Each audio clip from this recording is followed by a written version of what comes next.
Carolyn Dube here. Oh, what's the play for today? Well, it's all about taking a gel print that you love and mounting it onto a wood panel so you can easily put it on the wall. Now, when you've got a gel print and you look at the minute you pull it up, it's like, yeah, this is the print.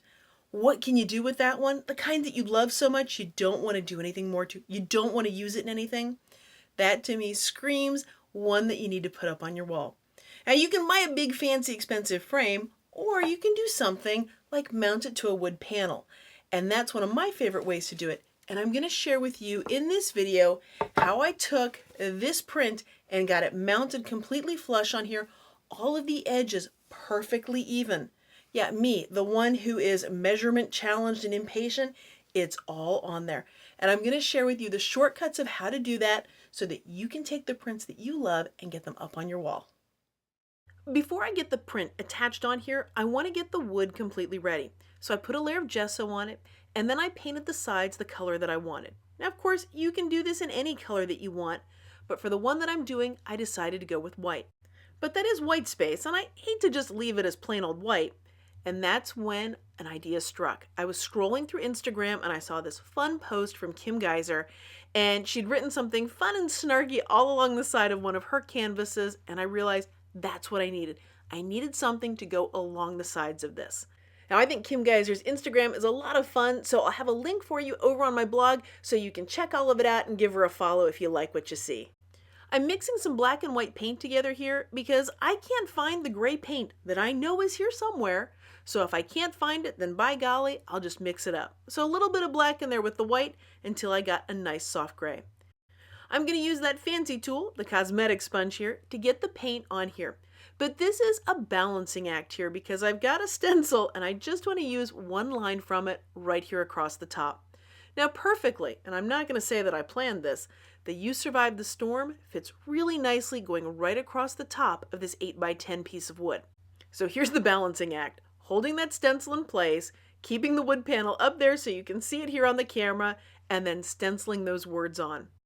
Clearly, I'm not great at keeping my balance with this because you're about to see the stencil slip. But guess what? All I'm going to do is line it back up, and then I'm going to keep right on going. So why did I pick You Survived the Storm to go with my gel print? Well, that's because there are rainbows on that print, and to me, rainbows are all about the celebration of making it through the storm. The plan was to just put it on the top, do it very subtly so that it was almost like a secret. You had to know it was there to look for it, or if you were really tall and you were looking down at the wood panel when it was hanging on the wall, then you'd know it was there. But I realized, you know what? I think I like this going all the way around it. So I decided to just see how this was all going to end up. So I just kept repeating this phrase over and over again until I filled those three sides. And yeah, it would have been somewhat prudent to wait till, say, one of the sides had completely dried before I started working on it some more, but I'm impatient, so I'm going to roll with it. That's one of the nice things about using a soft color like this gray, is it doesn't show the oopsies quite as much if, say, I'd used black to do this.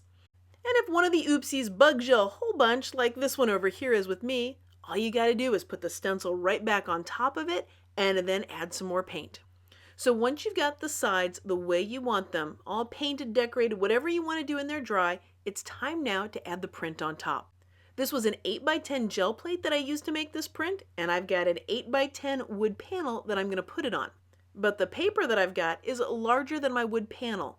So how am I going to know exactly where to cut, considering I'm measurement challenged and I'm not an engineer at heart? So how am I going to get it to line up on there just perfectly? Well, I'm going to start by cutting one side of the paper perfectly straight. Now to cut this perfectly straight, I am going to use a paper cutter. And that's just to give me one clean, straight cut. You can cut any of the sides first. It's completely up to you which one. But what you want to do is cut straight along the edge of your design. Something that this paper trimmer has is a little red light so I can see exactly where the blade's going to come down. So I can really get a straight cut along the edge of the design. What I'm not going to do is push the paper all the way back against the guide on the back of this. Normally, if you want a 90-degree cut, you would do that. But I actually don't care about the 90-degree cut. All I care about is getting that one line right there really straight along the design. I want to cut off as little of the color as humanly possible because I need all of this design to fit onto that wood panel. Now that I've got one side done, I need to cut another side that touches that one. So if you think about it that I just trimmed along the side, now I need to either do the top or the bottom. This is now when I want to make that 90-degree angle. Because I've got the one side nice and straight, now I'm going to push it back all the way against that guide, so I'll now get a 90-degree angle, a perfect square up there when I trim.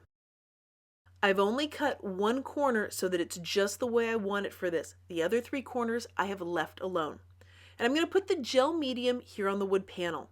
I want to get an even coat of it, and I want to have enough of it on there that it's going to grab that paper and keep it there. And especially, make sure you get plenty of gel medium near the edges, because that's where the paper can kind of come loose a little bit, or at least it does for me. I have a hard time making sure those edges are always covered well enough, so I have to think really carefully about that and make sure that I'm getting that gel medium all the way to all of the edges. Then I'm going to add some gel medium to the back of the print. Now I'm adding a smaller amount of gel medium here. I don't have to have nearly as much because the bulk of the gel medium is actually on the wood panel. So I just need a little bit on here. And you've noticed that the paper is curling? Well, that's because of the moisture in the gel medium. It's getting the paper wet and it's starting to curl up a little bit. But that's not going to be a problem because we're going to deal with that in just a moment. And yep, I'm making sure I've got gel medium on those edges because that's the area that I am notorious for forgetting or not getting it there. So I'm really making sure that I've got it all the way to all of the edges. Then it's time to get it onto the wood panel. Now you're going to start with one corner, the corner that was cut, that one that was carefully created in the 90 degrees of exactly where the print is. That's the only one that I'm going to care about. And I'm going to start at that corner and then line up the 2 sides. So if I've got the top side and the side, boy, these are terrible terms for it, but you can see what I'm touching here, right? If I've got those 2 lined up, then the other 2 are going to be just fine. You'll notice that I'm giving it little nudges. I'm making sure that those 2 sides are completely flush. While the gel medium is still wet, you have a little bit of work time, so you can give it a few nudges here and there, but once it dries, there's not going to be any nudge in this. So this is the time to make sure it's exactly where you want it. Then you're going to put a piece of paper on top of it, or a piece of deli paper like what I'm doing, and you want to brayer it nice and flat. What we're doing is squishing out any excess gel medium, making sure there are no bubbles in it, making sure there's great contact between the paper and the panel. But you want to go over that and make sure things are nice and flat there. So how did I make this print? Well, this was actually done with pan pastels directly on the gel plate. And yep, you can use them on there. Working with pan pastels on a gel plate is a little bit different than using just paint, and I've broken it all down step by step, lots of different techniques with it in my online workshop called Gel Printing with Pan Pastels.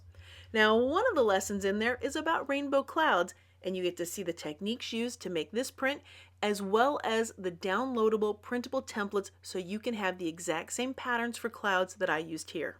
You can find all the details at the link down below or over on my website at acolorfuljourney.com. Once you've got it fully brayered, you want to check the edges to see if there's any gel medium that's oozed out. There's usually a little bit for me, and it's much easier to get it off now than after it's dry. So I'm going to use my finger to do this, paper towel, baby wipe, whatever you've got. Clearly I had a little more there than expected, but you want to wipe off that gel medium before this dries. Right now, there are 2 sides that are nice and flush and even, and the other sides aren't. And don't worry about that. We'll deal with those in a moment. The next thing we have to do is make sure this stays nice and flat for it to dry. Because after all, that paper has some wet glue on it, that gel medium, and it's going to naturally want to warp, so we're going to not give it the option to do that. We're going to make it stay nice and flat while it's drying. I've put a piece of freezer paper on here, something that will be non-stick in case there's any gel medium anywhere, and then I want to put something flat on top of it. I happen to have another wood panel nearby, so I'm just going to use that. A book, anything that you've got that can keep it nice and flat over the entire surface. And then you'll want to weight it down. And that little jar of gel medium is not going to be enough weight for me. I need to get something bigger. So I'm going to get a big can of paint and I'm going to put it right on top. If you happen to have a big stack of books around or a brick or whatever you've got that's got some weight to it, just something heavy that's going to keep it flat while it dries. and then you want to let it dry overnight. So this has had about 24 hours, so now I'm ready to remove the can, all the protective stuff, and when I lift everything up, my paper is going to be completely dry. And you do want it to be completely dry. If for any reason that it's not, you want to put those things back on it and give it more time to dry. Now we need to trim up those edges. If you just put it down flat and trim it with the knife that way, the knife can't quite get in there, so you've got these funny angles. It never works quite right for me. What I like to do is get the blade flush against the wood panel, and then I'm going to saw down the paper. It's really important that you have a fresh blade in here. A sharp, fresh blade is critical. The blade is actually flat against the wood panel, so that way I'm just going straight down that edge. You also really, and I can't say this enough, you want things to be completely dry. If your paper is damp at all, this will not cut well. It will rip and tear, and you may not be happy with the results.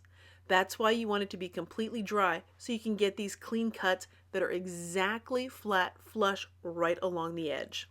To the engineering types who can measure things and go, it's an 8 by 10, I cut the paper to exactly 8 by 10, and everything lines up, more power to them. For me, no matter if I measure 6 times and cut once, it's still not going to be the right thing. So for me, I like to get the edges this way. That way, by cutting them on the actual wood panel, I know that they're going to be exactly where they need to be. So notice that the blade is very flush against the wood, and I'm just going in a slow, gentle sawing motion down there, cutting that paper flush. This is also a great way to trim up any little bits on the other sides. If they weren't quite as exactly where you wanted them when they dried, the knife can just trim those right up by putting the knife flat, flush against the wood as you're sawing back and forth, slowly and gently with, again, a very fresh blade. Sharper blades do make a difference here. So once you've got your print mounted onto the panel, how do you get it to stay on the wall? Well, I love to use Command Adhesive Picture Framing Strips. Basically, it's like a Velcro that you stick together and it's going to hold it up there. There are 2 big reasons why I like using these to hang my pictures, and every piece of art that I've got hanging up that isn't in a big heavy glass frame is hung up with these things. The 2 reasons are, 1, it's just easy. It's like putting a sticker on there. And the other reason is it doesn't mean there's a hole in my wall. So if I put something up on the wall and I change my mind and I want to move it somewhere else, which I do frequently, then I don't have to worry about holes in the wall. Well, thanks so much for joining me for today's play. If you've been enjoying this video, I'd so appreciate it if you gave it a thumbs up. And if you'd like to see more of my videos, hit that subscribe button. That way you'll know as soon as there's a new video out. And if you'd like to know more about gel printing with pan pastels and how to make prints like this, then check out my online workshop called Gel Printing with Pan Pastels over at acolorfuljourney.com.